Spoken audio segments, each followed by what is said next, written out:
Chart E are our nouns. A noun names. N-N, n-n-n, a noun names, a noun names, a noun names. A person, place, thing, activity, or idea. A noun names a person, place, thing, activity, or idea. To find the subject noun, you find the verb, the action in it, and you say, who fell, or what fell? And then you can find it. Or you can say, who or what is this sentence about? Or who or what is doing the action? There's a few different ways that you can get it started. And I kind of vary it because I like for them to be able to think in a few different ways and not be stuck in one way. I want them to apply the knowledge and not just memorize.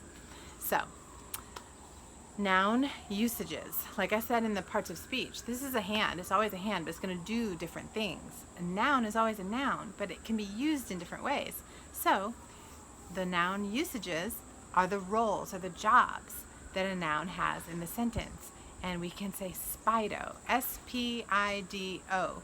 Subject noun, the subject is that part of a sentence about which something is being said.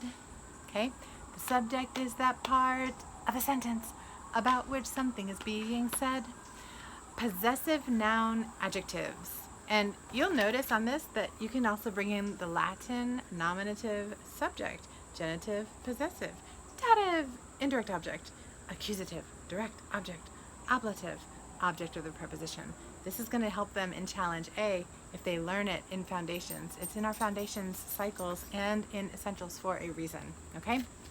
So possessive noun adjectives they're describing something, like the boy's book bag. It's a noun because it's boy, but apostrophe S is not the subject. It's describing the book bag. The boy's book bag. The boy possesses the book bag. It's his. Okay? Indirect object, bake Amy the creme brulee. So you're not baking Amy, you're baking the creme brulee, but I'm the indirect object and I'm going to jump in and get the creme brulee for my dessert. Okay?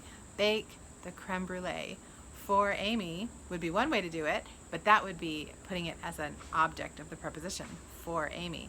I want to jump right in there, so I don't want to wait until the end. So an indirect object would be bake Amy the creme brulee. Bake the creme brulee.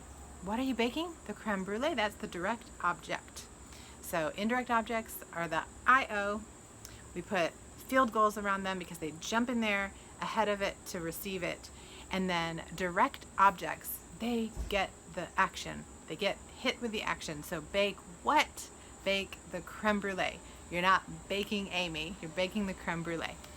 The object of the preposition is, there's the object of the preposition. So for what, about what, in what, on what. And once they learn their prepositions list and they start identifying prepositions right away and putting them in parentheses, then those objects will just be easy to see because you can take the preposition and then use that and say what, and they can find that noun. It's always going to be a noun or a pronoun. Then pona, so spido, pona. They can be a predicate nominative. So the predicate nominative follows the linking verb and renames the subject, renames the subject, renames the subject, predicate nominative. And I did it like the ants go marching one by one because they're following the subject, or they're following, like, I'll sing it again.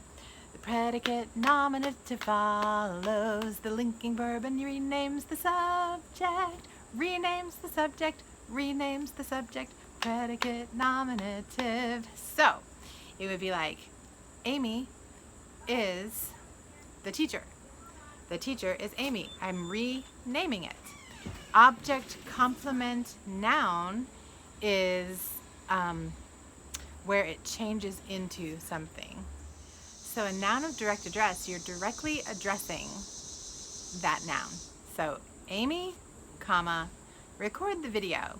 So who am I directly addressing? Amy.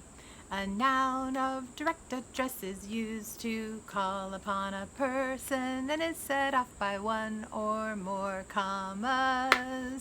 Yes, sir. So it's like you're directly addressing, you're telling someone something to do, and they're saying, yes, sir, yes, ma'am. A noun of direct address is used to call upon a person and is set off by one or more commas. Yes, ma'am, yes, sir. All right, you can come up with examples for that. A positive is a noun or pronoun directly beside another noun which explains or identifies it. So it's like Rover the dog, or the dog, comma, Rover, comma. So it's explaining or identifying something. The soda, comma, LaCroix, comma, is going to give me less sugar than the soda, comma, Coca-Cola, period. So there's like, it's in a positive. It's letting you know which common noun you're talking about. It's naming it. So I'll do it again. And a positive is a noun or pronoun directly beside another noun which explains or identifies it. And a positive is a noun or pronoun directly beside another noun which explains or identifies it. And then nouns have attributes as well, just like verbs. And these are ways to describe them. You can have common nouns and proper nouns, singular, plural, concrete, abstract, collective, compound. So common, proper, common, proper, common, proper. Common is non-specific. That's dog or house or street. Proper is a name. Rover, Writer House, Ardmore Circle. Okay? Singular, one. Plural, more than one. One hand, two hands. Okay? More than one. Singular, plural. Singular, plural. Singular, plural. Okay? However you want to do that. Singular, plural. Concrete, abstract. Concrete, abstract. Okay? Concrete, abstract. Concrete, they can be expressed with the 5 senses. You can see them, touch them, feel them, taste them, smell them. So the table is concrete. The girl is concrete. The sounds are concrete. The whistle, the sound of the whistle is concrete. All of these things are concrete. But abstract are conceptual. Loyalty, love, faith, hope. There's abstract. You can't touch them with your 5 senses, okay? Collective, compound. So collective, let's collect, and compound, you're joining the 2 words. Collective, compound. So collective it's a group, but it's 1 word. So a pack of dogs, a tribe, a choir, a gaggle. There's super fun. And then compound is like, I have a cup, I have a cake, I have a cupcake. I have a dog, I have a house, I have a dog house. I have a, it's endless. You can come up with all kinds of things. And that is your nouns chart.